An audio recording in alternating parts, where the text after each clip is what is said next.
Ashton's work in America. And we have performed at some of Ashton's pieces in here, in this theatre, in the Sarasota Opera House in the Van Wezel, that haven't been seen on American soil before. So in fact, in January, we performed his Sinfonietta, and that was the first time it'd been performed since the late 80s, and the first time it'd been performed in America.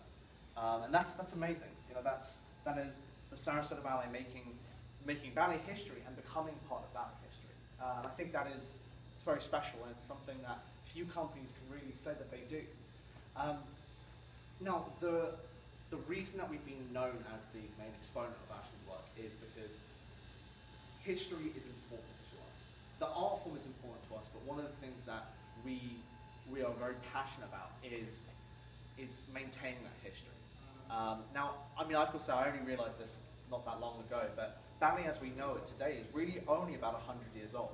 I always thought ballet had just been around for years and years, and whilst it had been before then, not in the same way it is today. And really, you can kind of find the starting point, the focal point for ballet as a real art form that was taken very seriously with a man called Diaghilev and his company, the Ballet Russes. And that started in the beginning of the 1900s, the beginning of the 20th century. And really, so much of ballet now comes from this point, to the extent that the Royal Ballet was founded by a lady called Dame de Valois, and she was a dancer with the Ballet Russes. Another big English company was Rambert, which was started by Mary Rambert, who was a dancer with the Ballet Russes. George Balanchine's first choreographic work was for the Ballet Russes. And it's amazing. It's an incredible thing to see all these people coming from all these different, all these people going and doing all these incredible things all over the world, but all coming from this one central point. And the fantastic thing about the Sarasota Ballet is that you could say our parentage to the Ballet Russes is small. Because you take both my parents who were close with Sir Fred and with Dame de Valois. In fact, we used to refer to her as Madam. Every month we'd go and see her, and I got to spend a lot of time with her. In fact, and it was she was an amazing person, and it was an incredible relationship to have. But I always think that the shorter the distance, the higher the integrity and the greater the passion. And that really is something that's important here is integrity and passion. No ballet goes on stage without it being perfect. If it's not perfect, then we just won't do it. And that's why, in fact, for such a relatively small company, we are given the ballets that we do because there is a trust. The ballet world trusts my father, they trust the company to go ahead and do some incredible things because they know that he wouldn't ask for the ballet if he didn't know that we could do it. And really, that's the integrity side, but the passion side is the fact that every single person, from the students in the school to our dancers to our administrative team to our board of directors, is passionate about the company and passionate about the art form. And I know something passion is talked a lot. Every organisation is passionate about whatever they're doing. But it really is. It's a unique experience to wake up in the morning and go, I've worked 7 days this week. There's another performance tonight, and I'm so excited to see it. And it really is. It's very rare that you have that kind of enjoyment, and it is across the board. It's everywhere.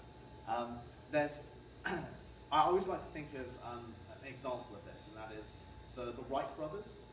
Who created the first airplane. Well, what a lot of people don't know is that at the exact same time they were in their backyard having fun and creating a game changer, there was a government-funded scientist with a government-funded team doing the exact same thing. Now, obviously, he failed because we don't know his name. Every time I tell the story, I keep telling myself, I'm going to go home and research this, and I always forget.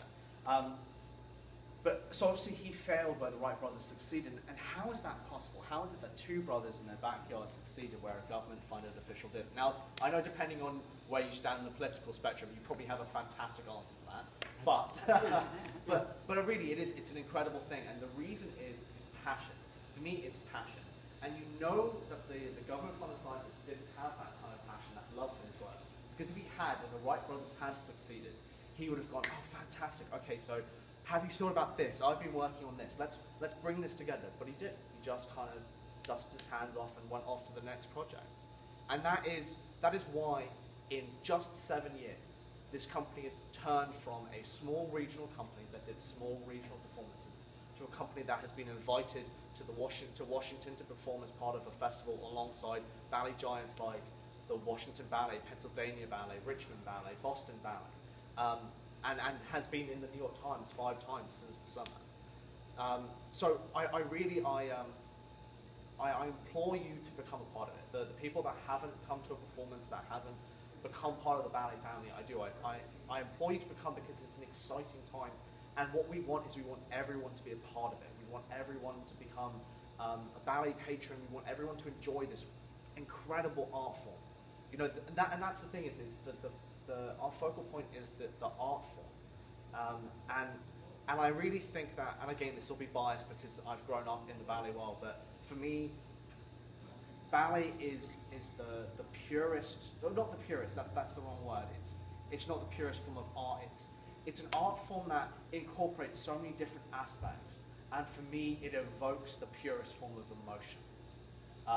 The last performance, not the performance that we just had, we had a new choreographic work by a choreographer called Will Tucker, and he did a piece called Lux Eterna, which was a piece about, it was inspired by the fact that it's been 100 years since the outbreak of World War I in Europe.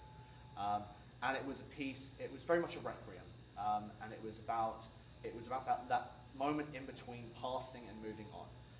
And it was an incredibly moving ballet. And for me, more so because a dear friend of mine was in the process of dying. And only actually just a week later he passed away. And it's still the memory of the performance still haunts me in many ways, because it still has that raw nerve that it hits every time I hear the music, every time I see the ballet performed, every time I see a dancer rehearse a step from it. It touches that nerve, and it hurts, but I think that's beautiful. I think that's incredible, because that's what art is about.